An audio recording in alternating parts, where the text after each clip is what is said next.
In this video, I'm going to share you a step-by-step guide on exactly how to cancel your CapCut subscription. So what we need to do firstly is to go to the CapCut website here. As you can see, you can of course also do this on your mobile if you have subscribed through your mobile, of course. And then what we need to do is to click on our profile picture in the top right corner here, and then click on the Pro subscription here that we have. So I'm just going to click here, and then I need to click where it says cancel, as you can see.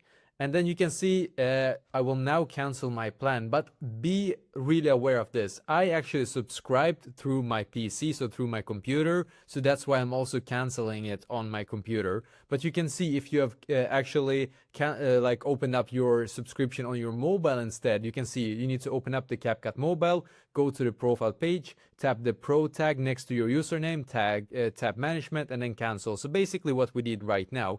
On your Android, you can see open Google Play or go to account settings, tap subscription, and then cancel subscription. And you can see, or if you have subscribed through the App Store, if you have an iPhone, you need to click on the Apple ID, account settings, subscription, and then cancel the subscription. And then you will be able to do so on your mobile as well. But now I'm just going to click on cancel auto renewal here. And basically, that is exactly how to actually do this.